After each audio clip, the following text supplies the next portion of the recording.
Panorama Sardo, in collaborazione con Cofimer, il primo consorzio di garanzia collettiva Fidi a sostegno del terziario, in Sardegna. Con Remosa, l'energia green del futuro è di casa. Su Entu, vini nuovi da terre antiche. Fratelli Cellino, la qualità è emozione. CNA, l'associazione degli artigiani e delle imprese italiane. Grafiche Ghiani, l'esperienza di una vita, l'innovazione più avanzata. SE Trand, settore ecologia, dal 1979 al servizio dell'ambiente in Sardegna.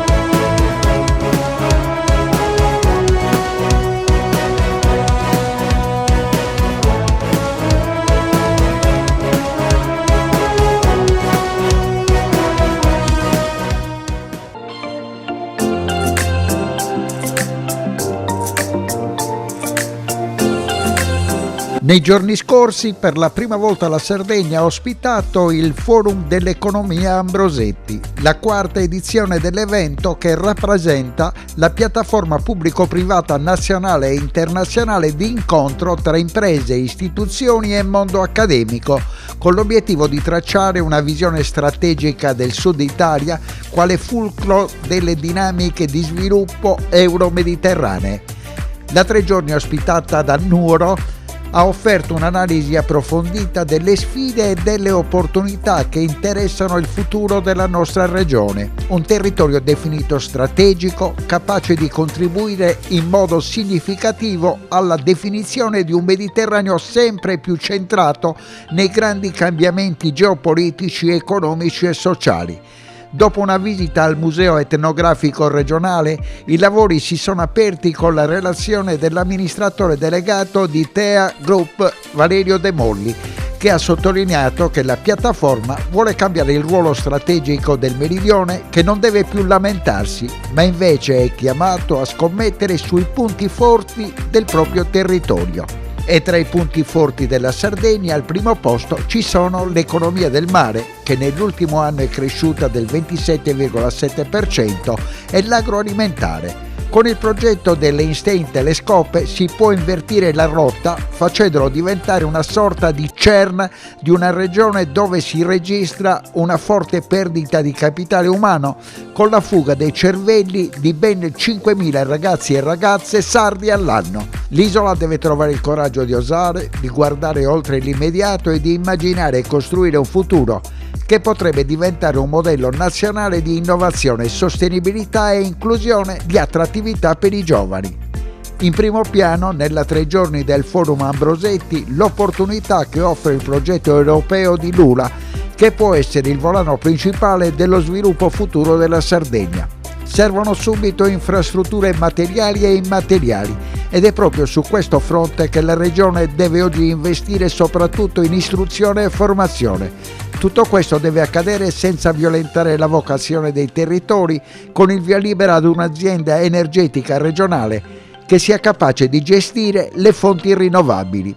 Serve la banda ultralarga con un adeguato pacchetto unico di servizi per tutte le imprese e la digitalizzazione dei territori e della pubblica amministrazione. Servono adeguati e competitivi collegamenti aerei, ferroviari e marittimi. Con il programma NextMed sarà possibile fare della Sardegna un ponte naturale verso l'Africa e il Medio Oriente. In conclusione, ma forse al primo posto, sarà fondamentale rifunzionalizzare la sanità pubblica per garantire qualità della vita in una società che cambia.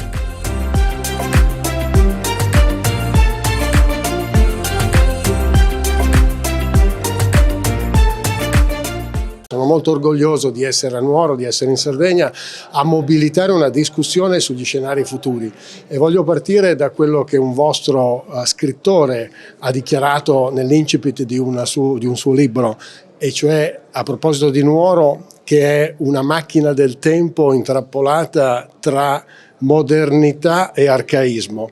E allora noi vorremmo valorizzare queste tradizioni, questi valori storici, ma avere anche uno sguardo al futuro, all'innovazione, alla tecnologia, alla crescita. E a proposito di problemi o di aspetti subottimali, diciamo così, non è un bel dato che 5.000 giovani se ne vadano ogni anno regolarmente dall'ultimo decennio dall'isola. È uno dei peggiori dati in tutta Italia.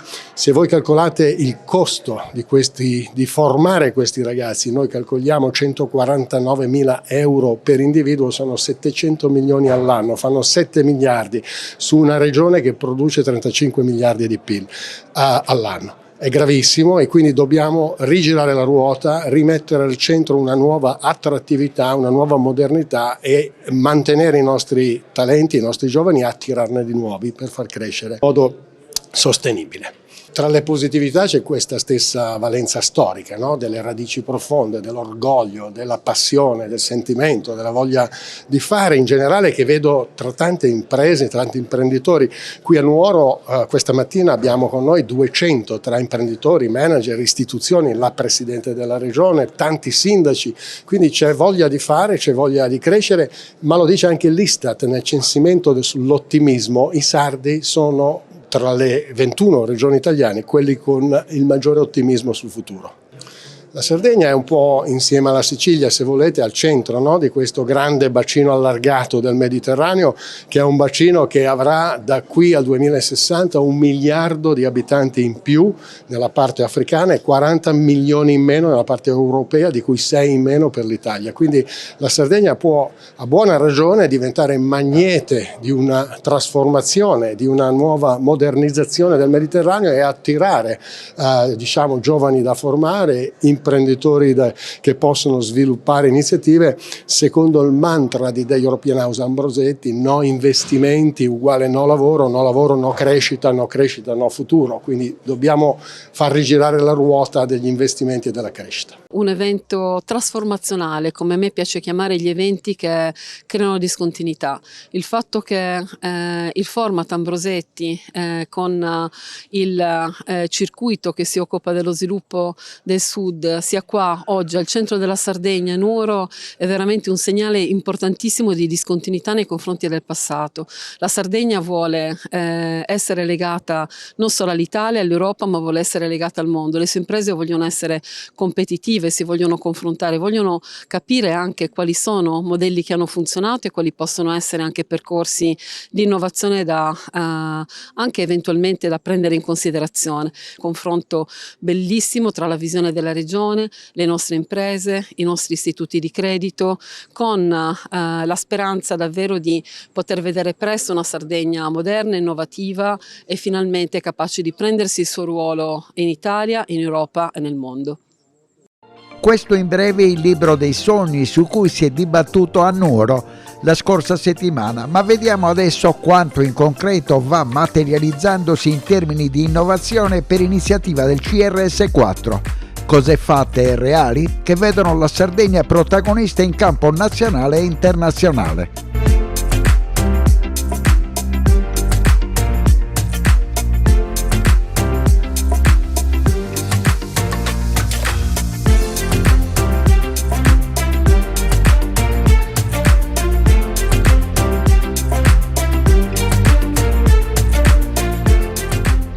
Dall'ottimizzazione della gestione del traffico alla previsione dei consumi energetici, fino al miglioramento della logistica urbana, della riduzione dell'impatto ambientale e della gestione sicura dei dati.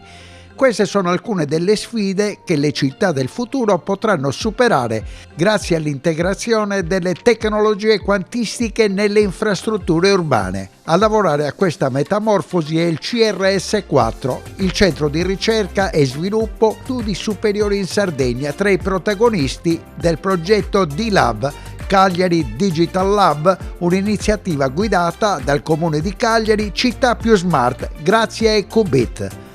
Il CRS4 si occupa di ricerca e sviluppo per l'ottimizzazione mediante calcolo quantistico di servizi urbani essenziali, quali la raccolta dei rifiuti e il trasporto pubblico locale.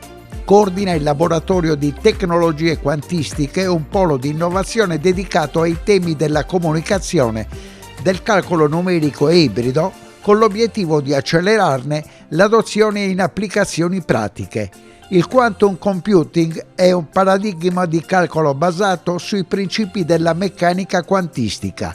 A differenza dei computer tradizionali che utilizzano bit classici, i computer quantistici sfruttano i qubit, unità di informazione che possono esistere simultaneamente in più stati grazie al fenomeno di sovrapposizione. Questa caratteristica consente di eseguire calcoli estremamente complessi in tempi drasticamente ridotti rispetto ai computer convenzionali. Il quantum computing, sottolinea Giacomo Cao, amministratore unico del CRS4, è considerata una tecnologia rivoluzionaria con applicazioni che spaziano dalla crittografia alla chimica computazionale fino alla soluzione di numerosi problemi di ottimizzazione dell'intelligenza artificiale.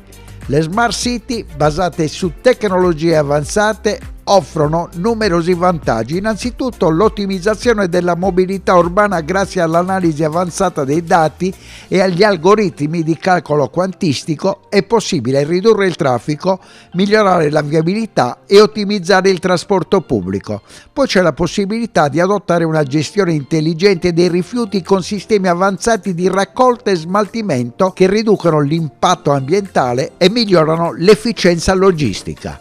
Altro punto importante è il risparmio energetico con il monitoraggio e la previsione dei consumi attraverso l'uso dell'intelligenza artificiale che rende possibile ottimizzare la distribuzione dell'energia e favorire l'uso di fonti rinnovabili. Inoltre, con l'ausilio della comunicazione quantistica si possono sviluppare sistemi di crittografia avanzata per proteggere i dati sensibili dei cittadini. Con l'analisi predittiva, infine, è possibile progettare infrastrutture più resilienti e sostenibili, riducendo sprechi e migliorando la qualità della vita. Il calcolo quantistico ha il potenziale di accelerare enormemente la ricerca in energia sostenibile. I computer quantistici potrebbero simulare nuove sostanze e materiali che migliorerebbero l'efficienza delle batterie e dei pannelli solari.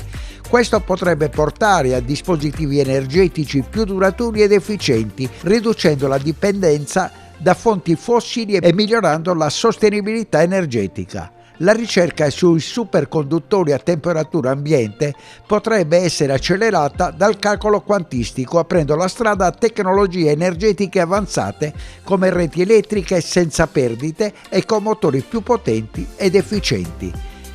Nell'ambito del progetto D-Lab, il CRS4 contribuisce a 4 attività chiave. La prima è la piattaforma DP4 Lab, che raccoglie e analizza dati georeferenziati e serie temporali per fornire strumenti avanzati di archiviazione e visualizzazione a supporto di mobilità, energia, turismo e smart city. La seconda è l'Urban Discovery Tool, una suite di strumenti per la pianificazione urbana e la navigazione all'interno della città di Cagliari. Il CRS4 procede anche all'analisi e previsione dei consumi elettrici, un sistema basato per l'analisi e la previsione dei consumi energetici domestici, contribuendo all'ottimizzazione delle risorse. Infine promuove lo sviluppo di nuovi sistemi imprenditoriali attraverso il laboratorio di tecnologie quantistiche, uno spazio dedicato al trasferimento tecnologico e alla relativa formazione. In particolare le tecnologie quantistiche e l'intelligenza artificiale sono di grande supporto per lo sviluppo delle città intelligenti. Nell'ambito del progetto Cagliari Digital Lab, promosso dal MIMIT e di cui il Comune di Cagliari è capofila, il CRS4 si occupa di diverse applicazioni di ricerca e sviluppo. In particolare ci occupiamo di crittografia quantistica, quindi di gestione sicura dei dati, di monitoraggio ambientale, di monitoraggio e gestione dell'energia utilizzando l'intelligenza artificiale per lo studio dei modelli, e ci occupiamo anche di monitoraggio ambientale e di monitoraggio del traffico. Quindi l'utilizzo, come potete vedere, delle tecnologie emergenti, dell'intelligenza artificiale, delle tecnologie quantistiche sono di grande supporto per lo sviluppo delle città nel futuro.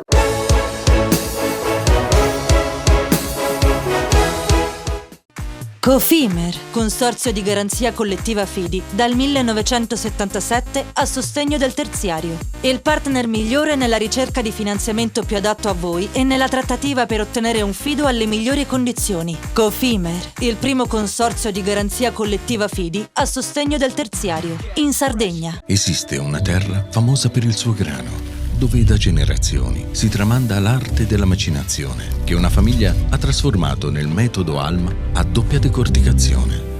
Alma, dal latino anima, perché macina solo l'anima del chicco, quella più pura, che dà alla pasta un colore brillante e un gusto intenso. Così nasce la nuova pasta Cellino. Fratelli Cellino, Mastri Mugnai, dal 1955. Remosa, in attività in Sardegna dal 1955. Oggi è leader nazionale nello sviluppo del progetto Idrogeno Verde. Con Remosa, l'energia green del futuro è di casa. Difficile rapporto con le banche? Conta su CNA. CNA, l'associazione degli artigiani e delle imprese italiane.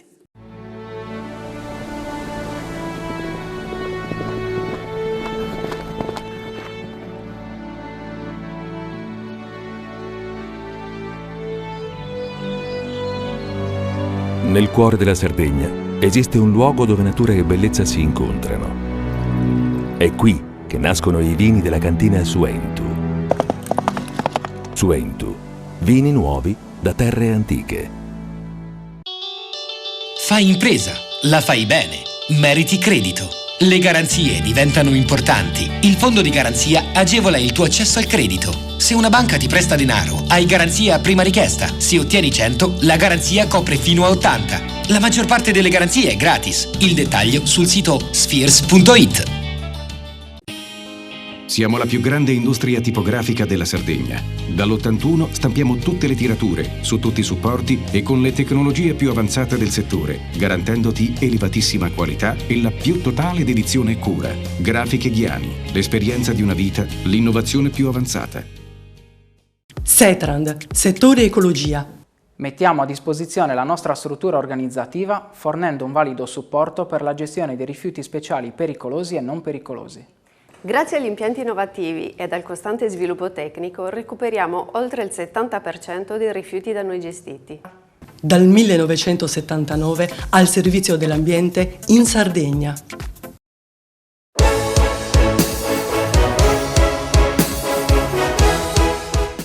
Un'unica porta d'accesso per snellire la burocrazia e attrarre investimenti. Questa è la promessa della Zona Economica Speciale Unica, un'iniziativa governativa che coinvolge 8 regioni del Mezzogiorno, tra cui la Sardegna, che è stata al centro di un incontro a Cagliari con la partecipazione di esponenti istituzionali e del mondo imprenditoriale. L'evento dal titolo ZES Unica, le opportunità per la Sardegna, ha visto a Cagliari la relazione del commissario nazionale Giosi Romano e del presidente della Commissione Trasporti della Camera dei Deputati Salvatore Sasso De Idda, che ha sottolineato che la zona economica speciale è lo strumento che permetterà all'isola di ripartire perché è una misura introdotta dal governo per incentivare gli investimenti nel Mezzogiorno, mostrando da subito risultati incoraggianti già nel 2024. Secondo i dati disponibili sono state rilasciate 416 autorizzazioni uniche, con un totale di 7 miliardi di investimenti, di cui 2,5 coperti dal credito d'imposta, e ha creato nel Meridione 8.000 nuovi posti di lavoro. Fondamentale questa giornata, la presentazione dello ZES, la Zona Economica Speciale Unica Sardegna. Anche nel vostro comparto siete fortemente coinvolti. Sì, è sicuramente importante anche l'occasione per dare centralità all'importanza dei consorzi come facilitatori dello sviluppo e come territori che accolgono le imprese. Sicuramente una delle più importanti opportunità, tant'è che nel decreto coesione, che è il decreto più importante fatto l'anno scorso, cuba circa 3,5 miliardi di euro sul supporto all'occupazione. La ZES è il primo decreto varato dal governo sul DL coesione, perché rappresenta una concentrazione ovviamente non solo imprenditoriale ma di supporto all'occupazione, ed è su questo che, nonostante i dati anche della Sardegna oggi Istat segnino un record degli ultimi 20 anni, è importante, almeno sicuramente per la parte del Ministero del Lavoro, continuare a supportare l'occupazione anche in vista di quello che possono essere le flessioni del mercato. Pensiamo all'automotive per esempio per il nord Italia o altre contingenze negative. Ecco perché la concentrazione sulle ZES ci fa ben sperare, perché aiutare anche la creazione di imprese, che è un'altra parte delle coesione ma concentrata sulle zone economiche speciali, può rappresentare la stabilizzazione dell'occupazione. Quanto è importante oggi avere anche la presenza di diversi comparti e, oltre a discutere e a presentare la ZES, anche un'opportunità per confrontarsi su altri temi? Ma sì, io dico, questi sono ovviamente temi di confronto in tutte le discipline, perché in tutti i settori, perché insomma i dati, come dico, dell'occupazione sono variegati. Abbiamo, nonostante un'occupazione record, un mismatch in crescita, e questo è un dato che non abbiamo mai visto storicamente. Quindi nonostante questo e nonostante la disoccupazione anche più bassa in Sardegna, oggi fra le più basse di Sicilia, di Campania e Calabria, ma e vede ancora decine di migliaia di opportunità lavorative non coperte, su cui le aziende stanno cercando soluzioni. Un incentivo all'occupazione notevole come questo delle ZES può essere la soluzione. Precisiamo che le ZES in Sardegna è l'intera regione, quindi a dispetto di quello che accadeva precedentemente, l'intero territorio regionale che è caratterizzato dalla qualifica di ZES. Lo stato dell'arte è che nello scorso anno sono stati autorizzati in Sardegna, hanno beneficiato di credito d'imposta, investimenti per 500 milioni di euro. Lo stato dell'arte racconta di 30 autorizzazioni rilasciate in questo ultimo anno, quindi un tessuto piuttosto vivace, imprenditoriale, che è voglioso della possibilità di beneficiare di questi interventi normativi di semplificazione. Ci sono due principi fondamentali che reggono la zona economica speciale: uno, quello della semplificazione burocratica, e l'altra quella del credito d'imposta. La semplificazione burocratica si incentra su questo concetto dell'autorizzazione unica, che permette a quell'imprenditore che vuole investire di avere un unico interlocutore, che è la struttura di missione ZES, avanza un'unica istanza al soggetto che è appunto la struttura di missione ZES e riceve un unico provvedimento in luogo delle 37 autorizzazioni prima necessarie per avviare un'attività. E la cosa straordinaria è che tutto questo avviene in un tempo assolutamente risicato, che è di 30 giorni dalla presentazione della pratica. È quella che ormai è per tutti l'economia del mare, e noi all'interno dell'economia del mare abbiamo una grandissima opportunità che è Cagliari Free Zone. Ricordiamo, è un'area per il momento abbastanza limitata a qualche ettaro, e che però può diventare il vero motore di sviluppo, perché è esente da dazi per le merci in ingresso extra UE e le esportazioni extra UE. Allora il combinato disposto della ZES con ovviamente le 5.0, ma soprattutto con la possibilità di incrementare le risorse anche attraverso i fondi regionali, perché la vera novità è che non sono solamente dei fondi nazionali, ma le regioni possono, attraverso per esempio il FERS, attraverso l'FSC, incrementare le dotazioni, e quindi questa della ZES unica diventa il vero motore di sviluppo. Da una parte perché semplifica enormemente le procedure. Guardate, la media nazionale degli ultimi 6 mesi sono 31 giorni per avere l'autorizzazione. Dall'altra parte un incremento importante delle risorse, e questo fa sì che effettivamente potrebbe per la Sardegna essere finalmente una ripartenza. Purtroppo la ZES in Sardegna è partita in ritardo quando ancora c'erano le aree ZES, quindi la perimetrazione delle aree doveva essere fatta con un provvedimento regionale. C'è stata poca divulgazione sicuramente di questo strumento. Oggi ringraziamo l'avvocato Giosi Romano, che è il coordinatore della struttura di missione nazionale, che mi ha promesso stamani in un incontro riservato che tornerà a breve in Sardegna e io ritengo che questo possa essere o debba essere esteso ad altre strutture oltre che non quella di Confindustria. Le istanze debbono essere presentate a partire dal lunedì 31 marzo fino a tutto maggio, quindi sostanzialmente 2 mesi pieni per le spese eventualmente sostenute, ma soprattutto per quelle che si prevede verranno sostenute. C'è poi una finestra, se non ricordo male, a metà ottobre per eventuali documentazioni integrative. Faremo, oltre a queste riunioni, faremo ulteriori riunioni perché è veramente lo strumento che potrà consentire alla Sardegna di ripartire.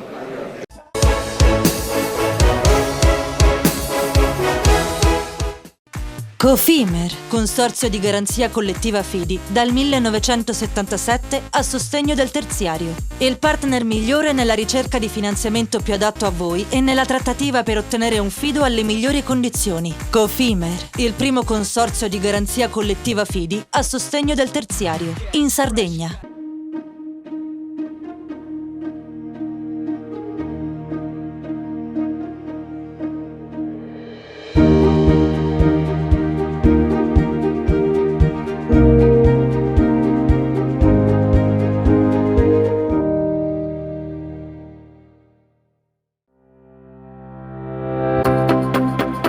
Remosa, in attività in Sardegna dal 1955.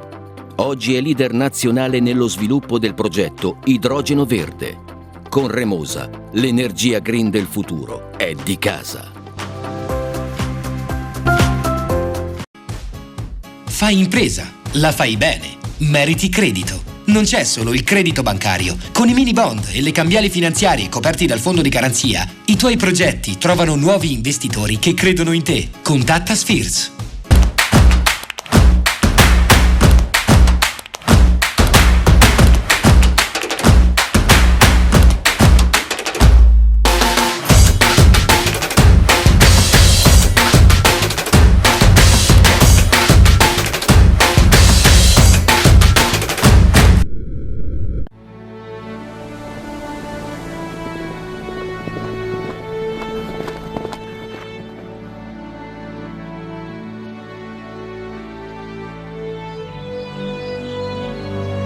Nel cuore della Sardegna esiste un luogo dove natura e bellezza si incontrano. È qui che nascono i vini della cantina Suentu. Suentu, vini nuovi da terre antiche. Meno scartoffie e più efficienza? Conta su CNA. CNA, l'associazione degli artigiani e delle imprese italiane. Setrand, settore ecologia. Siamo in grado di attivare il servizio di pronto intervento ecologico in caso di emergenza e con potenziale contaminazione delle matrici ambientali. Forti delle nostre competenze e dei nostri mezzi, realizziamo bonifiche di siti inquinati anche da amianto. Dal 1979 al servizio dell'ambiente in Sardegna.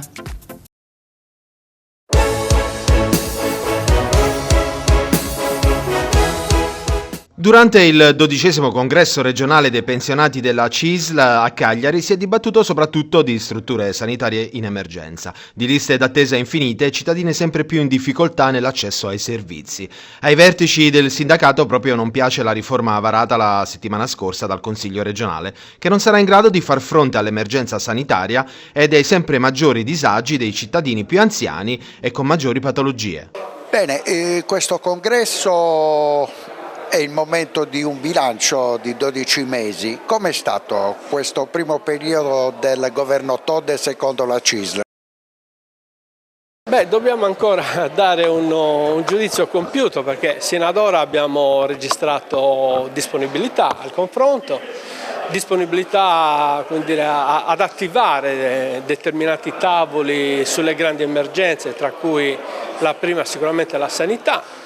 Però siamo in attesa di risposte perché insomma questi giorni il Consiglio regionale ha varato questa legge per la riforma che noi preferiremmo chiamare riorganizzazione, però i fatti devono essere ancora registrati.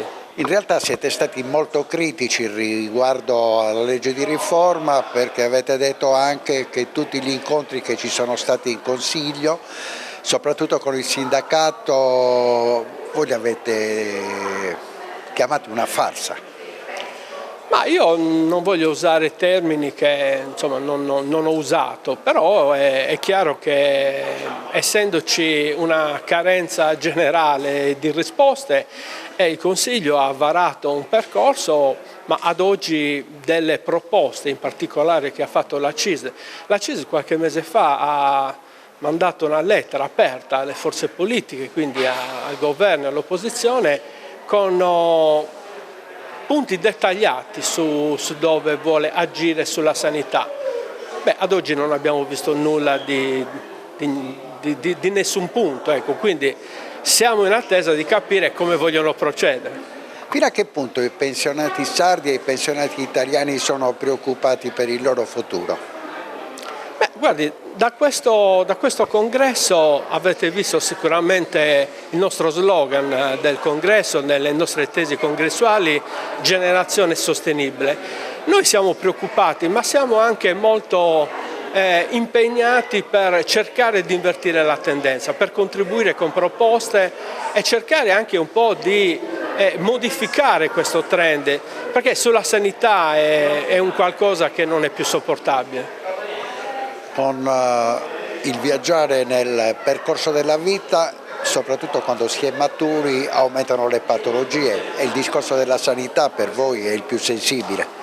Certo, noi vogliamo, come dire, cercare di raggiungere anche un benessere fisico, cioè non vogliamo solo avere delle cure accessibili, ma vogliamo essere, come dire, presi in carico. Si parla appunto dell'anzianità. Uno dei punti che noi per esempio evidenziamo da questo congresso, ma l'abbiamo fatto in quasi tutti i congressi territoriali, è la cosiddetta presa in carico del malato. Cioè noi non riusciamo a capire come una sanità che oggi si registrano 12 mesi per poter avere una impegnativa per fare una visita medica, non si capisce perché chi ha patologie croniche non possa essere preso in carico e il giorno che viene visitato in qualche modo gli viene detto in quale giorno, in quale data lui potrà avere la seconda visita. No, si deve riconquistare tutto col CUP, con tutta una serie di procedure che allungano e molte volte costringono anche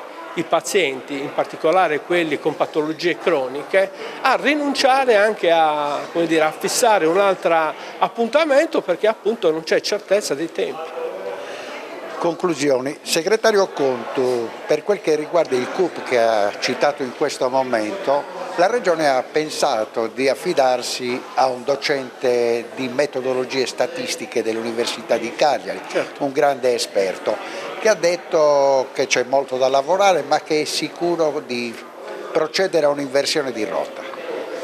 Guardate, noi siamo fiduciosi di questa. La persona a cui è stato affidato questo incarico è una persona di una professionalità e di una capacità ben nota, non solo a Cagliari ma nel contesto sardo. Io penso che se anche questo tipo di incarico che ha dato la Regione lo vuole interpretare dando veramente la possibilità intanto di superare la burocrazia, intanto di mettere il sistema in rete, perché molte delle lungaggini che si registrano è perché il sistema non parla tra di loro. Quindi da questo punto di vista io penso che l'affidamento a questo professionista può essere un elemento di speranza per cercare di invertire la tendenza, ma togliendo la burocrazia, non aumentandone ulteriore. E dalla parte territoriale, parliamo di Cagliari città metropolitana, ma anche di tutta la Sardegna, il 12° congresso, eccoci al segretario generale nazionale per quel che riguarda i pensionati. Ma come vengono trattati? Noi abbiamo parlato di governo regionale fino adesso, dalla Presidente Meloni. Ma allora, diciamo che stiamo sul pezzo su vari argomenti, a partire dalla sanità, perché stiamo difendendo con le unghie e coi denti una sanità che vorremmo consegnare alle future generazioni come noi l'abbiamo conosciuta, un servizio sanitario nazionale pubblico e universale. Per quanto riguarda noi pensionati, ormai siamo maggioranza relativa per questo Paese e pretendiamo almeno di essere ascoltati. Sulle pensioni quest'anno la rivalutazione l'abbiamo portata a casa e auguriamoci che tutti gli anni sia così e non che quando la coperta è corta il bancomat dei pensionati intervenga sempre a mettere a posto i conti. Quindi noi siamo molto impegnati sulla sanità, siamo molto impegnati sulla non autosufficienza, siamo molto impegnati anche sulla parte fiscale, perché chiaramente qui bisogna pagare meno e pagare tutti. Non è possibile che in questo paese paghino solo lavoratori e pensionati. Ecco, quindi impegniamo il governo a 360 gradi. La scorsa settimana abbiamo avuto il nostro ospite Landini che presentava e faceva l'appello per il referendum prossimo 21 che riguarda il mondo del lavoro. E Landini ha detto di essere assolutamente contrario a questo impegno europeo di 800 milioni per il riarmo. Cosa ne pensa la CISL? Beh, io non posso parlare a nome della CISL, posso parlare a nome di Emilio Didonè, cioè nel senso che chiaramente qui viviamo in un mondo reale. Io credo che nessuno sia d'accordo su impegnare una cifra così grande se poi non mettiamo a posto la sanità, la scuola, i servizi pubblici di un paese, ma viviamo in un mondo reale. Evidentemente lo scacchiere internazionale che in questo momento sta avvenendo ha richiamato l'Europa ai suoi impegni, ha richiamato l'Europa a dire batti un colpo se ci sei, quindi questo trampismo ha costretto l'Europa a ragionare su se stessa. Evidentemente se chiediamo a qualsiasi cittadino italiano se è d'accordo su mettere 800 miliardi sulle armi e non ci sono soldi per sanità e scuola, è ovvio che la risposta è scontata, ma io credo che i problemi debbano essere affrontati insieme, cioè sì alla difesa unica europea, sì agli Europi uniti, ma che certamente la forza dell'Europa è stata la democrazia, la forza dell'Europa è stata i servizi sociali, la sanità, perché siamo l'unico continente al mondo che garantisce queste cose e quindi dobbiamo continuare a garantire queste cose dentro lo scacchiere futuro internazionale che ormai si è alle porte.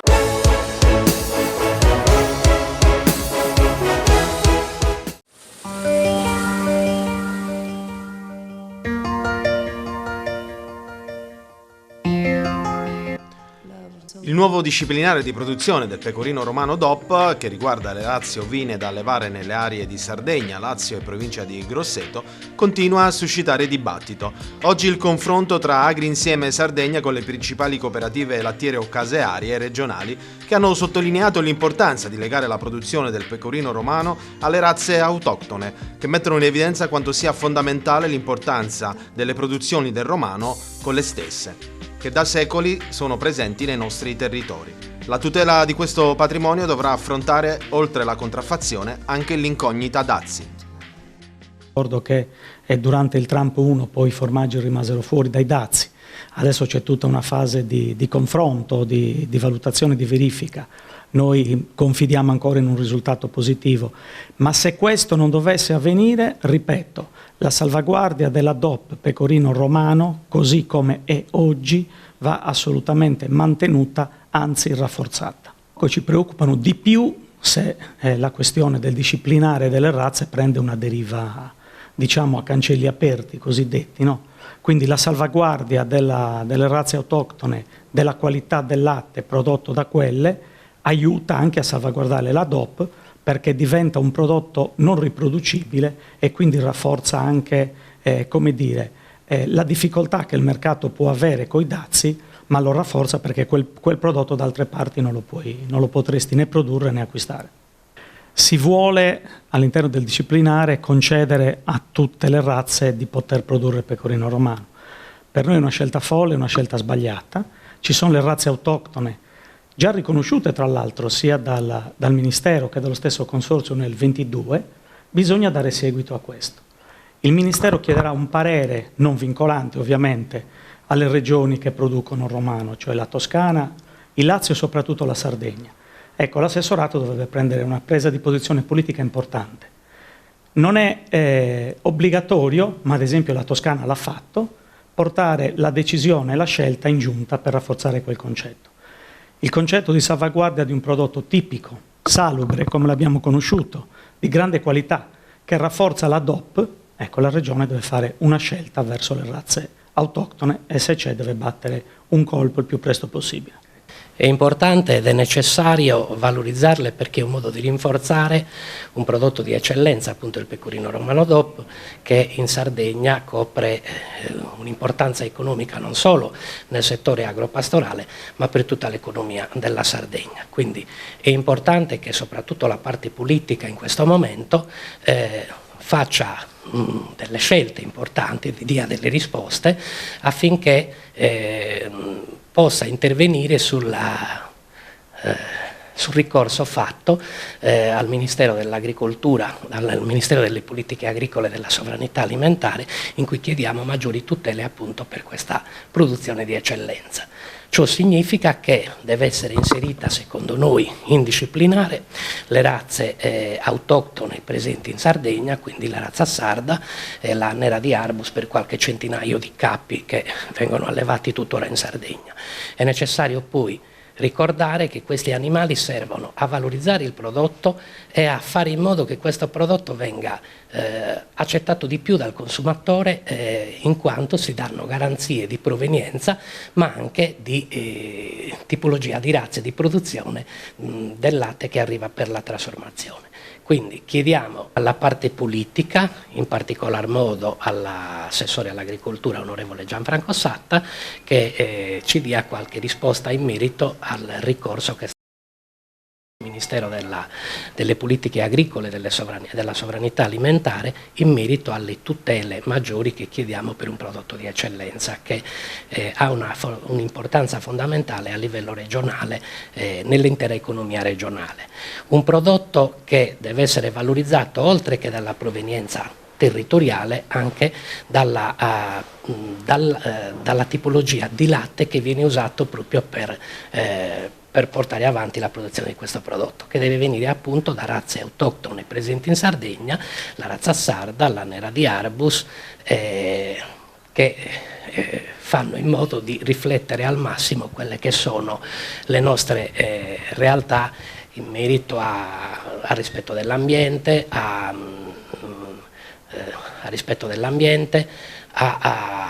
biodiversità, rispetto dei territori e degli ambienti a volte marginali come le zone collinari, le zone montane dei nostri territori in cui questa tipologia di allevamento ha un forte impatto.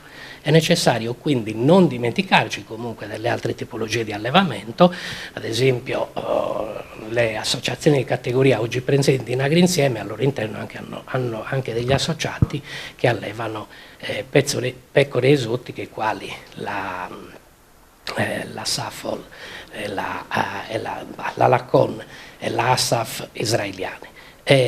Questi prodotti naturalmente, questo latte deve essere dedicato poi ad altre tipologie di formaggi che non siano DOP e includo in questo caso non deve essere utilizzato neanche per il pecorino sardo e neanche per il fiore sardo. Le imitazioni, più che altro i valori di mercato, creano un rallentamento dei consumi nel mercato nordamericano.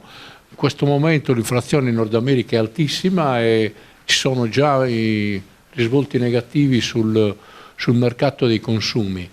Tutto questo naturalmente colpisce il mercato più importante, è quello nordamericano, che gravato di dazi vuol dire perdere una piccola fetta, media fetta, nessuno lo sa quanto andremo a perdere. L'unico strumento che noi abbiamo è rafforzare l'identità del prodotto.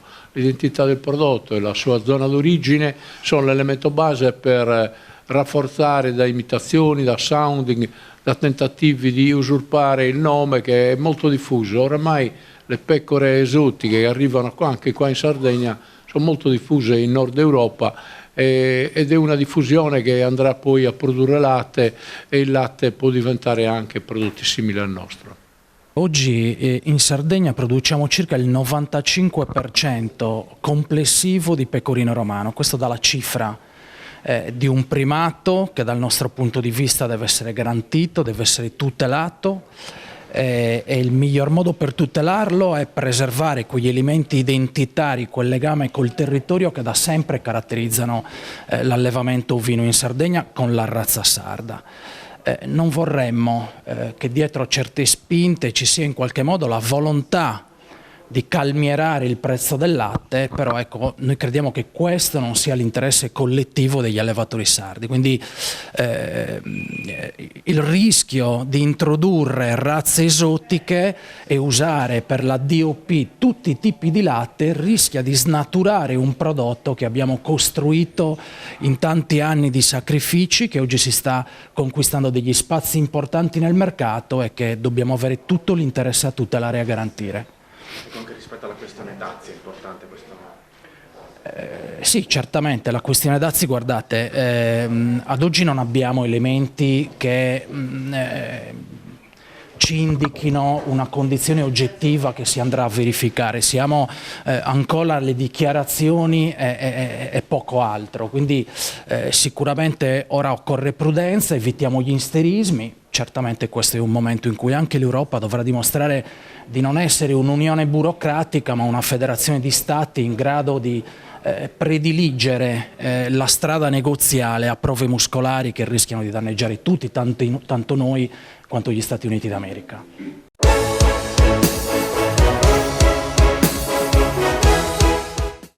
Cofimer, consorzio di garanzia collettiva Fidi, dal 1977 a sostegno del terziario. Il partner migliore nella ricerca di finanziamento più adatto a voi e nella trattativa per ottenere un fido alle migliori condizioni. Cofimer, il primo consorzio di garanzia collettiva Fidi a sostegno del terziario, in Sardegna. Siamo la più grande industria tipografica della Sardegna. Dall'81 stampiamo tutte le tirature, su tutti i supporti e con le tecnologie più avanzate del settore, garantendoti elevatissima qualità e la più totale dedizione e cura. Grafiche Ghiani, l'esperienza di una vita, l'innovazione più avanzata.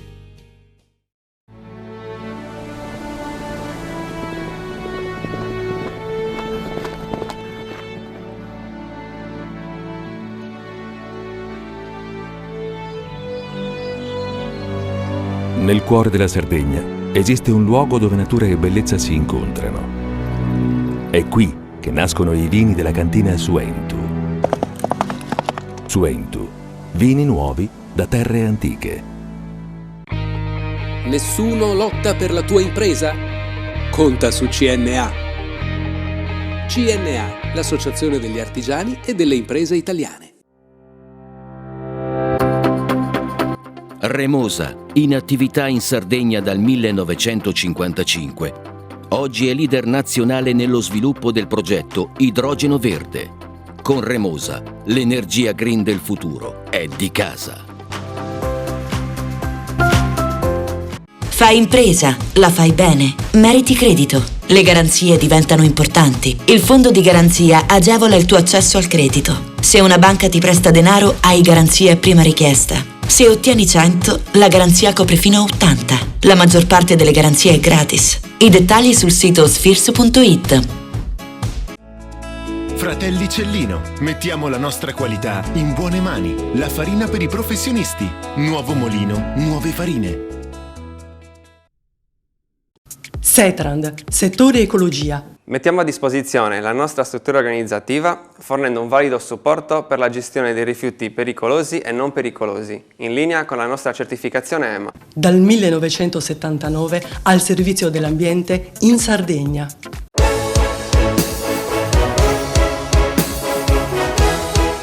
Il progetto Biofabbrica degli insetti utili in Sardegna, promosso da Coldiretti Cagliari e l'Università di Sassari, punta a creare un centro che produca insetti utili all'agricoltura, riducendo i costi e l'uso dei pesticidi chimici. L'iniziativa mira a sostenere un'agricoltura sostenibile, migliorando la difesa delle colture ortofrutticole e favorendo la biodiversità. Sì, oggi è un giorno molto significativo secondo noi per quella che è l'agricoltura, soprattutto il settore ortofrutticolo della Sardegna, quando si sono gettate le basi per la costituzione di un comitato per portare avanti un progetto per la costituzione di una biofabbrica per la creazione di insetti utili per combattere quindi le fitopatie che attualmente vengono combattute attraverso insetti importati da altre zone, quando va bene dalla Sicilia e dall'Emilia, e in altri casi dalla Spagna e dall'Olanda, e quindi gli insetti potete immaginare poi qua arrivano stramortiti, anche la vita di un insetto poi non è che sia lunghissima, quindi diciamo perdono di molto la loro efficacia. Era importante creare una biofabbrica qua in Sardegna per dare una mano ad un'agricoltura sempre più sostenibile. È una cosa che ci hanno chiesto gli agricoltori, tutto nasce diciamo dalla festa del ringraziamento che abbiamo fatto il 30 novembre a Villacidro, che consideriamo noi la capitale, non me ne vogliono gli altri paesi, la capitale dell'ortofrutticoltura in Sardegna, assieme a San Sperate, quindi questa è una necessità che hanno espresso i soci e noi come Coldiretti, in accordo con l'università, di cui abbiamo trovato porte appunto aperte, abbiamo costituito questo comitato i cui protagonisti sono gli agricoltori. Insetti che sono appunto degli antagonisti dei naturali insetti fitopatogeni e si parte da lì proprio per creare un centro di servizi utile alla sfera agricola per combattere quelle fitopatologie che ad oggi creano un problema importante. Un comitato formato da Coldiretti, università e gli imprenditori, che poi sono quelli che sono il trade union fra il territorio e la scienza.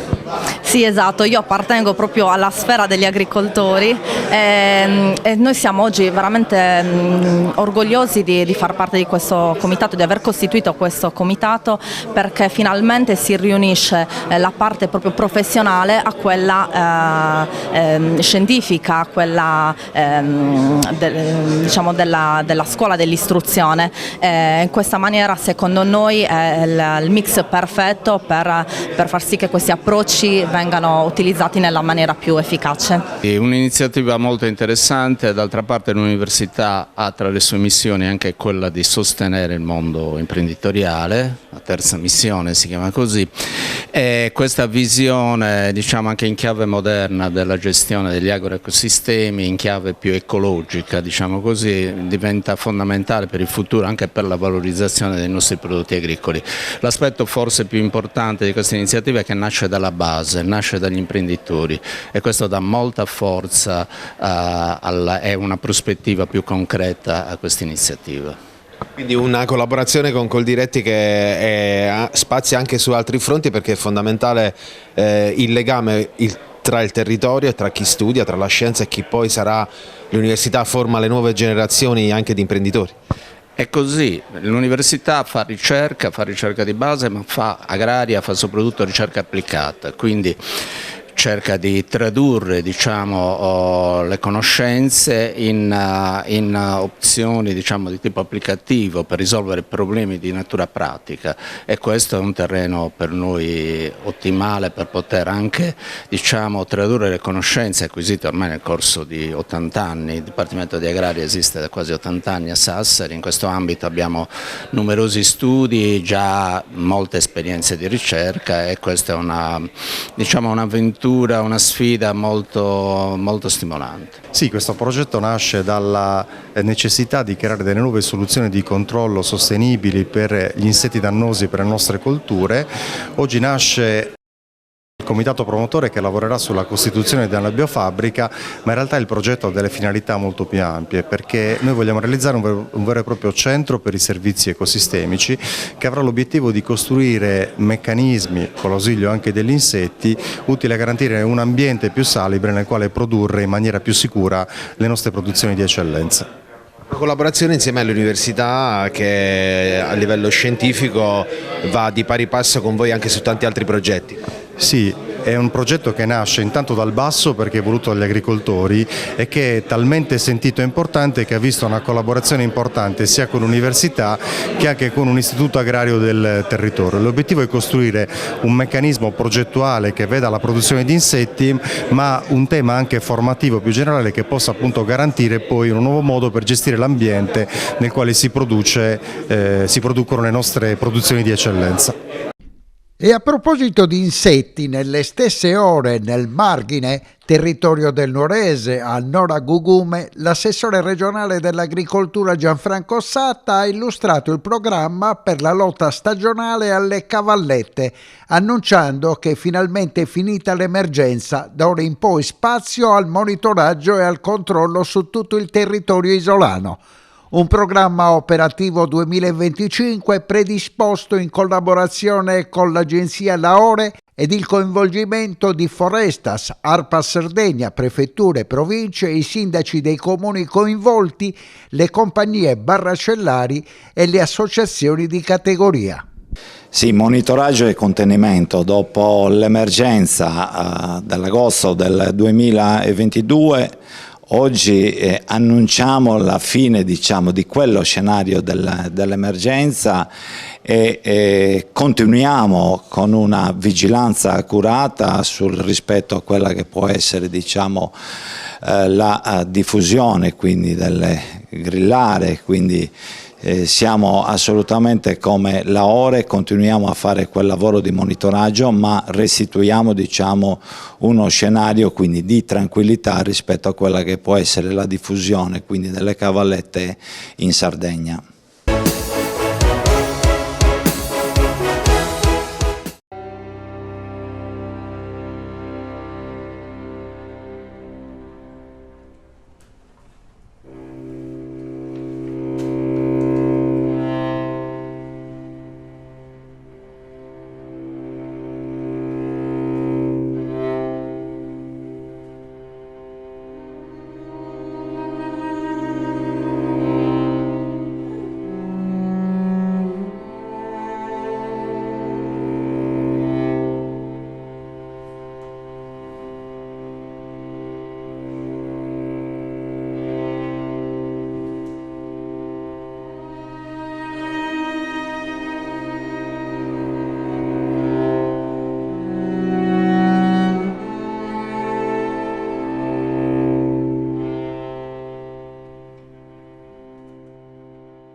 Lo storico dello sport Mario Fadda ha presentato, in compagnia dell'ex portiere del Cagliari e del Torino Renato Coparoni, alla Mediateca del Mediterraneo di Cagliari il suo 19° libro. 4 maggio 1949, il Grande Torino a Cagliari. Racconta il retroscena su una vicenda inedita, ovvero la mancata amichevole con i rossoblù che allora giocavano in Serie C. I Granata decisero di rimandare il viaggio in Sardegna per disputare la maledetta amichevole con il Benfica, ultima partita giocata dal Grande Torino che fu cancellato in un incidente aereo al ritorno dal Portogallo. La festa dell'isola, con protagonisti Valentino Mazzola e gli Invincibili, era stata organizzata dal direttore tecnico dei Granata Ernest Egri Erbstein, grande amico del connazionale ungherese Robert Winkler, che nel 1949 guidava l'11 cagliaritano. 14 di marzo del 49, sulla testata Sardegna Sport, un giornale dell'epoca che durò solo 6 mesi, venne fuori la notizia che il 4 maggio del 49, al rientro del Santo di Sant'Efisio a Cagliari, il Grande Torino sarebbe arrivato a Cagliari per disputare un amichevole con il Cagliari. Ricordiamo che il Cagliari all'epoca stava in Serie C e non se la passava tanto bene. L'allenatore del Cagliari era Winkler, ma aveva appena ceduto il timone, era stato esonerato. Ed era ritornato in auge Tonino Fradelloni, e invece del Grande Torino l'allenatore era Liversley e il direttore sportivo era il grande Egri Erbstein. L'ex allenatore del Cagliari del 30-31-31-32 e fu uno dei grandi patrocinatori di questa amichevole. L'amichevole veniva fuori dal prestito di 3 giovani, tra cui Armando Segato, che vennero dati al Cagliari, e sappiamo quanto Armando Segato abbia dato al calcio italiano in tutti gli anni 50. Crebbe qui. Spieghiamo al nostro giovane telespettatore come nasce la passione nello sport e nella storia. La passione per la storia dello sport nasce per far capire che il Cagliari, per esempio, non è solo quello di Gigi Riva, anche se è stato un grandissimo periodo, ma il calcio affonda le radici fino al 1902. Ci sono tante storie, tanti personaggi da scoprire, rilanciare e far conoscere. Quale sarà, Fadda, il prossimo progetto? Il prossimo progetto è la biografia scritta a 4 mani con Umberto Oppus, la biografia del grande portiere Renato Copparoni. Quindi la coppiata continua e Copparoni è stato anche testimonial come ex giocatore del Torino e del Cagliari. Assolutamente, Renato è uno dei grandi testimoni, un grande cuore rossoblu, un grande cuore granata.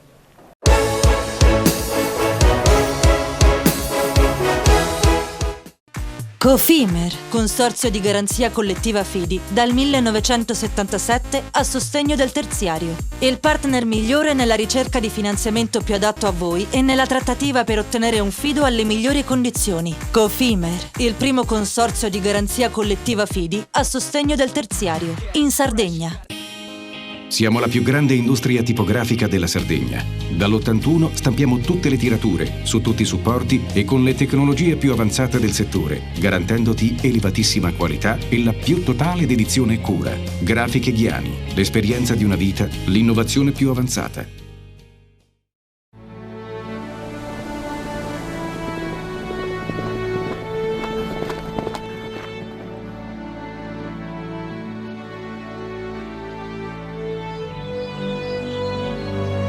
Nel cuore della Sardegna esiste un luogo dove natura e bellezza si incontrano. È qui che nascono i vini della cantina Suentu.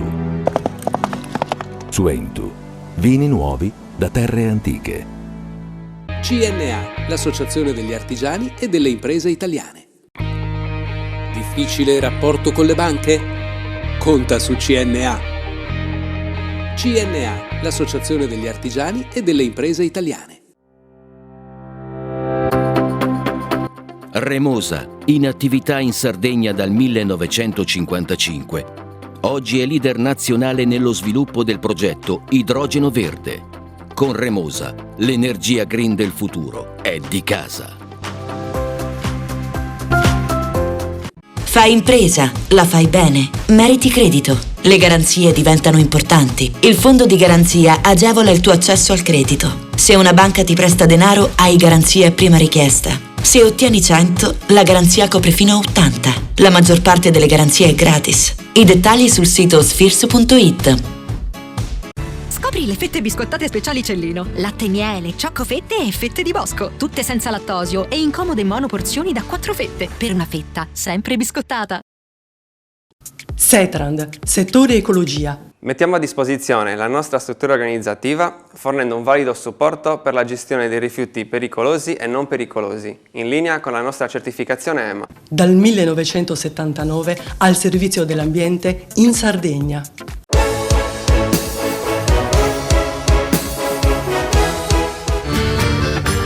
Pinzas momentos, as domos antigas, usas bicocas, esas filadoras, e curdas mai vagadas fadigas, de esos masajos, esas cogidoras, e curdos culture, dos impredados, también tas cantas, portas sos pintores, su brasas telas los han aventados, con sos... Il comitato promotore del pane Coccoi IGP ha presentato il percorso per ottenere il marchio per questa pregiata specialità sarda. Il progetto, finanziato dall'Unione Europea attraverso Horizon 2020, è supportato da 21 imprese locali di panificazione. Il marchio IGP mira a tutelare e a valorizzare il pane Coccoi, prodotto tradizionale sardo, promuovendolo a livello nazionale e internazionale. Sì, oggi è una giornata in cui abbiamo fatto conoscere qual è tutto il percorso che stiamo portando avanti per ottenere l'IGP del Coccoi, perché praticamente questo, il pane Coccoi, è l'unico pane che si fa in tutta la Sardegna, è il pane che ci rappresenta, è il pane nostro identitario, che è il nostro, oltre che essere il nostro pane quotidiano, è anche il pane delle feste, delle cerimonie, ed è il pane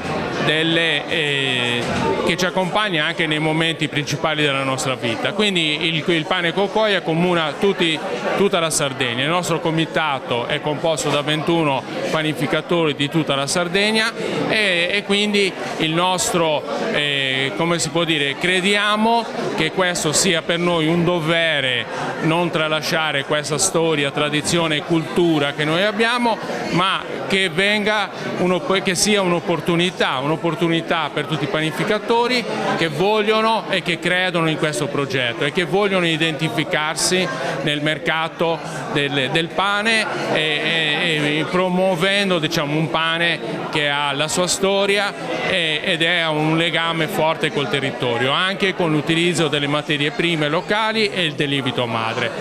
Questo dice il nostro disciplinare, e quindi noi con questo progetto che oggi abbiamo presentato, sia il logo, sia il piano di comunicazione, sia il piano sui social, vuole essere, diciamo, rappresentativo per sviluppare e migliorare, diciamo, la panificazione in Sardegna. Quanto è fondamentale il pane per la Sardegna, la lavorazione e soprattutto chi si occupa di questo comparto, che poi sono i panifici? Il pane per la Sardegna riveste una delle cose prioritarie per la vita quotidiana. Il pane è il primo alimento in assoluto, tra l'altro rappresenta e ci segue nella vita dalla nascita fino alla morte, rappresenta un aspetto cultuale, nel senso che viene fatto il pane per i morti, viene fatto il pane per delle ricorrenze particolari, per Pasqua si fanno le angulle con le uova, poi viene fatto il pane per i matrimoni, c'è tutta una gestualità e una sorta di rappresentazione di quello che è la vita quotidiana, che va a ricadere proprio nelle abitudini della confezione del pane. Il pane è l'alimento principale dei pastori, dei massaios e di tutto quello che riveste l'attività, diciamo, quotidiana di ciascuno di noi. L'unico aspetto che voglio mettere in risalto per quanto riguarda i pani, che si differenzia per una bellezza di circa 280 tipi, da un pane secco ad un pane tenero, e che rappresenta peraltro una insidia per quello che è, diciamo, l'aspetto conflittuale con la grande distribuzione. Questo è il dato più saliente che viene, diciamo, a confliggere con l'aspetto tra la produzione e la commercializzazione, ovvero noi non riusciamo a commercializzare il nostro pane di ottima qualità, mentre viene slegata dalla produzione. Quanto è importante creare un comitato e dare in questo caso al pane Coccoi l'IGP, dargli una denominazione di origine che è fondamentale per la Sardegna? Ci sono tantissimi panifici, il comitato da voi creato ne raccoglie 21 su tutta l'isola.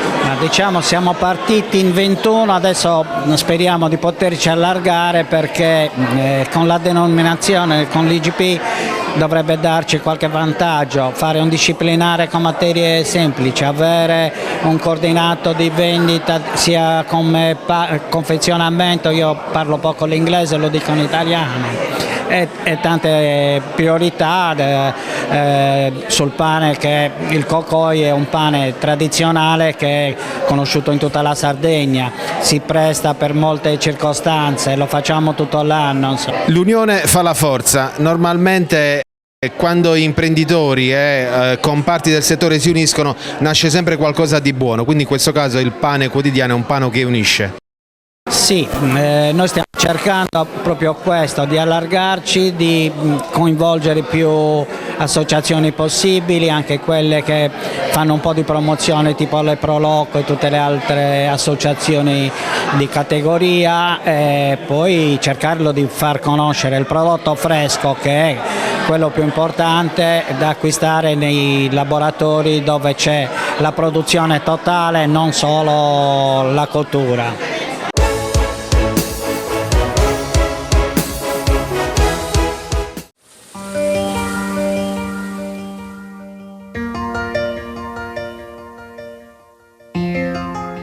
Ci avviamo alla fine del nostro appuntamento settimanale, che chiuderemo con l'intervista al segretario generale di CISL Sardegna Pierluigi Ledda, Ma non potevamo fare a meno di fare il punto della situazione alla vigilia dell'attesissimo pronunciamento della Corte Costituzionale sullo spinoso caso decadenza della Presidente della Regione Alessandra Todde. Quello della consulta è un passaggio cruciale in calendario da 2 mesi per il 20 marzo ed è quindi opportuno ricostruire gli avvenimenti che vedono protagonista la Presidente che a fine gennaio ha depositato il ricorso alla cancelleria del Tribunale Civile contro l'ordinanza ingiunzione del Collegio regionale di garanzia elettorale. Si era fatto attendere per 2 lunghe settimane sulla clamorosa decisione che dal 3 gennaio aveva coinvolto la Todde l'intervento pubblico del leader dei 5 Stelle Giuseppe Conte, che aveva dichiarato: ho letto le carte e il provvedimento del collegio di garanzia e ho consigliato di citare per danni firmatari che a maggioranza hanno deliberato la decadenza di Alessandra. Noi confidiamo sempre nella magistratura ed è per questo che ho suggerito di chiedere al Tribunale Civile di pronunciarsi perché accerti se ci siano dei profili di colpa dei firmatari del collegio operativo nella Corte d'Appello di Cagliari, che è un organo amministrativo, per avere tratto una conclusione palesemente illegittima e infondata che non ha riscontro in nessuna previsione di legge. In assoluto accordo con questa tesi i consiglieri della maggioranza regionale, con in prima linea il presidente Piero Comandini, che si è da subito schierato senza mezzi termini con la padrona di casa a Villa Devoto. In quei giorni di gennaio la risposta dei rappresentanti della minoranza in assemblea consiliare sarda è stata corale, con la sottolineatura che senza il provvedimento di un giudice la Presidente Todde andava dichiarata decaduta e che il Consiglio regionale non avrebbe potuto che prenderne atto perché non risultava la minima possibilità di andare oltre tempi ragionevoli per la presa d'atto della decadenza della consigliera, e ciò avrebbe comportato la clamorosa fine della 17ª legislatura. Paolo Truzzu, principale avversario nella chiamata alle urne di febbraio 2024, era stato il più duro. La Presidente, con le sue dichiarazioni, ha affermato 2 cose talmente differenti ai magistrati e le ha anche messe per iscritto. Molti provvedimenti sono pasticciati, sono fatti con superficialità e questa è la cosa che più ci preoccupa. Se non si è in grado di fare delle cose così semplici, è difficile poter pensare che sia in grado di fare cose più complesse. Siamo in presenza di dilettanti allo sbaraglio, non è semplice portare avanti la legislatura. Nel frattempo, per martedì 14 febbraio, giorno successivo all'ultimo utile per poter presentare il ricorso alla cancelleria del Tribunale Civile contro l'ordinanza ingiunzione del Collegio regionale di garanzia elettorale, era stata calendarizzata la data massima per dare concreto avvio del lavoro nella giunta per le elezioni presieduta da Giuseppe Frau, rappresentante in consiglio di Uniti per Todde, e di cui era stato nominato vicepresidente Stefano Tunis di Sardegna al Centro 2020. Della giunta facevano parte, in rappresentanza della maggioranza, Roberto De Riu del Partito Democratico, Salvatore Cao, Orizzonte Comune, Giuseppe De Sena, Alleanza Verdi e Sinistra e Gianluca Mandas del Movimento 5 Stelle. In quota minoranza con Tunis, Antonello Floris di Fratelli d'Italia, Piero Maieli, Forza Italia e Alessandro Sorgia della Lega. Nel dettaglio si prevedeva l'intervento della Corte Costituzionale in 2 percorsi distinti, promossi dal Consiglio regionale o dallo stesso giudice del Tribunale di Cagliari, a cui si sarebbe poi rivolta la Todde. Si sapeva che i tempi per arrivare a un giudizio finale sarebbero stati lunghi, perché alla delibera della Giunta presieduta da Giuseppe Frau, con la quale si sarebbero ricostruiti minuziosamente i fatti oggetto della decadenza, con la relativa interpretazione a cui avrebbe fatto seguito per poi procedere ad una mozione con la richiesta formale e tassativa all'esecutivo regionale di sollevare di fronte alla consulta il conflitto di attribuzione tra Stato e Regione Sardegna, secondo quanto prevede l'articolo 134 della Costituzione. c'era da risolvere soprattutto un interrogativo che riguardava chi per legge avesse il potere di decidere la decadenza della Presidente. C'era anche una seconda ipotesi: qualora i giudici del Tribunale Civile non avessero riconosciuto la manifesta infondatezza e rilevanza delle osservazioni del Collegio di Difesa della Todde, i giudici si sarebbero rimessi alla sentenza della Corte Costituzionale e ciò avrebbe comportato per legge un'ordinanza di sospensione in attesa del pronunciamento della Consulta dell'attività del Consiglio regionale, fatto che poi non è accaduto.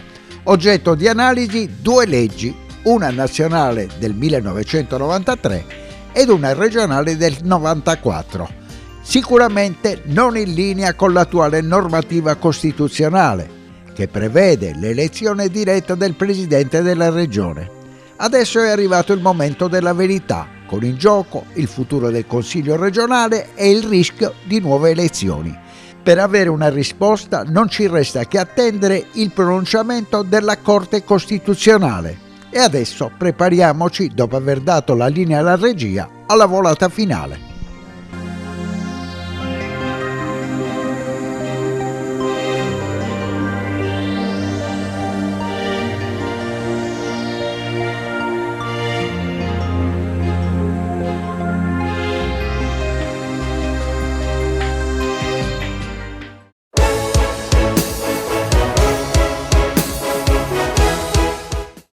Cofimer, consorzio di garanzia collettiva Fidi, dal 1977 a sostegno del terziario. Il partner migliore nella ricerca di finanziamento più adatto a voi e nella trattativa per ottenere un fido alle migliori condizioni. Cofimer, il primo consorzio di garanzia collettiva Fidi a sostegno del terziario, in Sardegna.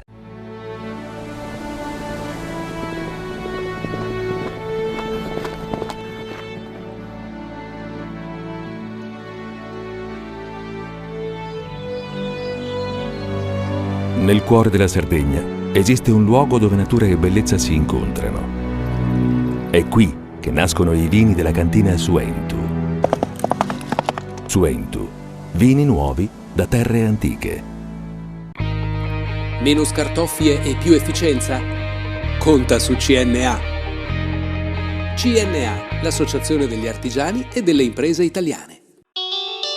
Fai impresa, la fai bene, meriti credito. Le garanzie diventano importanti. Il fondo di garanzia agevola il tuo accesso al credito. Se una banca ti presta denaro, hai garanzia a prima richiesta. Se ottieni 100, la garanzia copre fino a 80. La maggior parte delle garanzie è gratis. Il dettaglio sul sito spheres.it. Remosa, in attività in Sardegna dal 1955. Oggi è leader nazionale nello sviluppo del progetto Idrogeno Verde.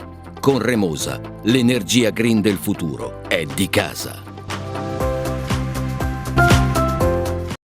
Tutto inizia da un amore. Le farine, i mangimi, la pasta, le fette biscottate, la distribuzione e l'ospitalità. Dal 1953, Gruppo Cellino. Non c'è limite ai sogni. Siamo la più grande industria tipografica della Sardegna. Dall'81 stampiamo tutte le tirature, su tutti i supporti e con le tecnologie più avanzate del settore, garantendoti elevatissima qualità e la più totale dedizione e cura. Grafiche Ghiani, l'esperienza di una vita, l'innovazione più avanzata. Setrand, settore ecologia. Forti delle nostre competenze e dei nostri mezzi, realizziamo bonifiche di siti inquinati anche da amianto. Mettiamo a disposizione la nostra struttura organizzativa fornendo un valido supporto per la gestione dei rifiuti pericolosi e non pericolosi, in linea con la nostra certificazione EMA. Dal 1979 al servizio dell'ambiente in Sardegna.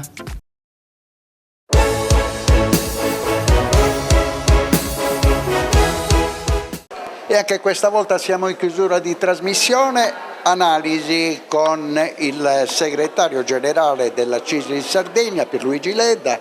La scorsa settimana abbiamo avuto il nostro ospite Landini che parlava di prossimo referendum, ma io voglio parlare con lei, Ledda, soprattutto del vostro appuntamento della scorsa settimana, il 12° congresso regionale. Occasione molto importante perché i pensionati sono per noi una categoria davvero di grande rilevanza. Noi siamo molto preoccupati di sostenere questa categoria in una regione che ha grandi difficoltà, dove le pensioni sono pensioni davvero ridotte, dove c'è necessità di rilanciare sul tema del lavoro, sul tema del reddito da lavoro, dove c'è il problema della sanità. Il problema della sanità incide molto su questa categoria in una regione dove è necessario fare dei cambiamenti importanti, profondi, rilanciare da questo punto di vista e operare a favore anche delle famiglie. La natalità è molto bassa e questo inciderà nei prossimi tempi per garantire le risorse per i servizi. Lei è stato molto severo nell'analizzare la riforma sanitaria varata una settimana fa. Perché? Ma noi avevamo l'idea che prima di parlare di riforma si dovesse risistemare da un punto di vista organizzativo e di servizi per i cittadini l'impianto sanitario che oggi fa acqua da tutte le parti. Abbiamo problemi di lista d'attesa che non sono più gestibili, abbiamo problemi negli ospedali di enormi carichi di pressione nei confronti degli operatori e degli utenti che non riescono a trovare risposta, abbiamo problemi sulla medicina territoriale che non riesce a essere quell'elemento di sostegno alle persone che cercano di poter affrontare i loro problemi sanitari. Abbiamo problemi anche con i medici di famiglia, quindi è una condizione davvero complicata, non semplice da affrontare, ma le condizioni ci sono, occorre mettere in fila le cose e dare questa priorità. Noi pensiamo che uno degli elementi più importanti sia fare le assunzioni di medici, infermieri, operatori sanitari in generale, che sia necessario programmare meglio queste risorse, che si debba retribuire in maniera proporzionale queste persone, che si debba intervenire sull'edilizia sanitaria e sugli investimenti nei macchinari. Occorre programmare, avere la capacità di realizzare e di cambiare concretamente questa situazione. Noi non condividiamo che si parta da un ragionamento sulla governance, così come è parso in una certa fase, poi il tiro è stato parzialmente corretto, ma ancora noi siamo all'anno zero, cioè siamo ancora all'anno scorso, quando si era fatta la contesa elettorale, questa maggioranza ha vinto le elezioni e ci aspettavamo che questo tema venisse affrontato in maniera costruttiva prima. Dal settore della sanità passiamo a quello industriale. C'è un caso su tutti che continua a essere protagonista sulle prime pagine, Portovesme. Sono arrivati da Roma, sono arrivati 2 ministri, c'è stato un grande vertice, ma poi alla fine dei conti non è successo niente. Diciamo che la vicenda è molto complessa e il primo punto che andrebbe in qualche modo chiarito è che sintanto che noi non abbiamo il metano, quindi non abbiamo una politica energetica in grado di ridurre i costi energetici della Sardegna, non solo per l'industria ma anche per l'industria, qualsiasi politica industriale è complicata, perché scontiamo un differenziale troppo elevato rispetto all'Italia e ancora più elevato rispetto all'Europa. La questione della Portovesme SRL per noi è una questione davvero dirimente, perché impiega tantissime persone in un territorio che è stato messo a dura prova in questi ultimi 20 anni. Noi siamo convinti che l'industria possa ripartire in Sardegna a condizione che si parli di politica energetica, si deve parlare anche di politica industriale. Noi crediamo che il governo debba essere sostenuto, incentivato a trovare una soluzione che può essere trovata, che può passare dalla permanenza della Glencore o anche da un nuovo imprenditore, ma non possiamo come Sardegna rinunciare ad avere un impianto industriale, una filiera industriale nel Sulcis come anche nelle altre realtà della Sardegna. Abbiamo aperto la discussione venerdì scorso con la Presidente Todde e con Cani in maniera ufficiale, ma è un discorso che già affrontavamo da tempo, sul tema della chimica verde a Porto Torres, ma ci sono altri siti industriali in Sardegna che devono essere ripresi in mano. L'industria è un tema sul quale dobbiamo trovare delle soluzioni e lo dobbiamo fare a partire dalla permanenza del sistema del polo industriale del Sulcis, che tradizionalmente costituisce un impianto molto importante per la nostra realtà. Segretario Ledda, fino a che punto il pronunciamento atteso per la prossima settimana della consulta sulla decadenza della Presidente della Regione Todde vi preoccupa? Noi siamo preoccupati della continuità amministrativa, siamo preoccupati del fatto che in Sardegna ci sono tanti problemi, la sanità l'abbiamo detta, abbiamo parlato dell'industria, ma potremo affrontare un lungo elenco di questioni che devono essere, come dire, devono trovare una risposta amministrativa. L'interruzione amministrativa ci preoccupa perché diciamo, ci consegnerebbe a una condizione di incertezza e di non riuscire a valorizzare quelle che sono risorse importanti e anche straordinarie che sono legate al PNRR, che sono legate alla programmazione del settennato che sta velocemente andando verso il suo termine.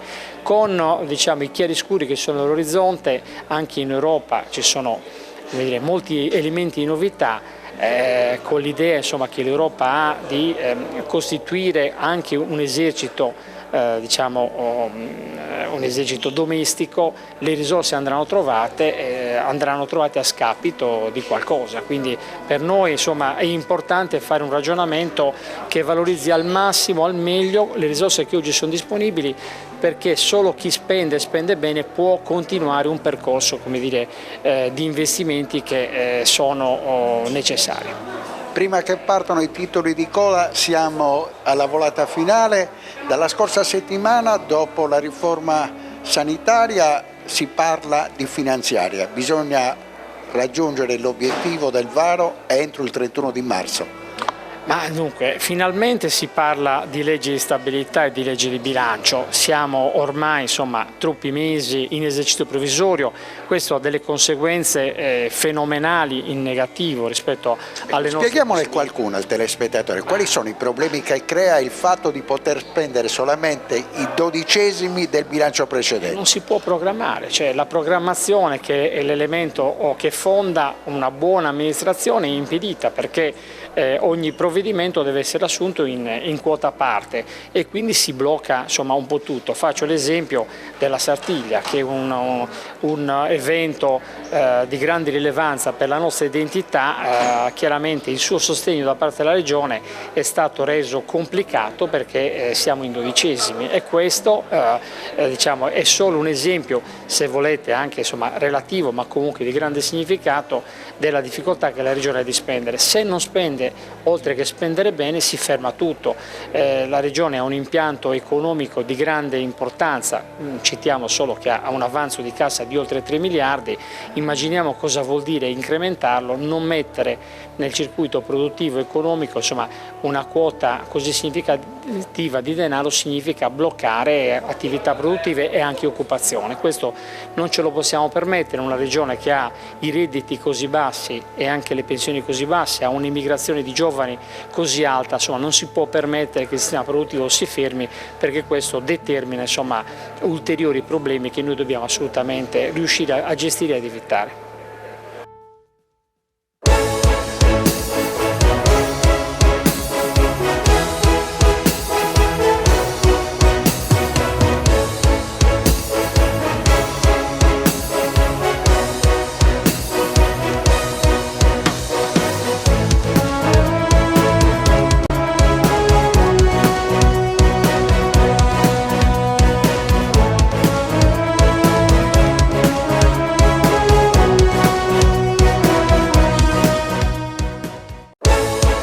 Panorama Sardo, in collaborazione con Cofimer, il primo consorzio di garanzia collettiva fidi a sostegno del terziario, in Sardegna.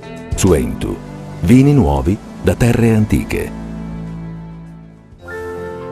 Fratelli Cellino, la qualità è emozione.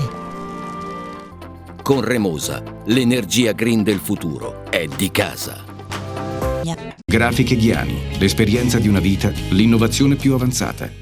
CNA, l'associazione degli artigiani e delle imprese italiane.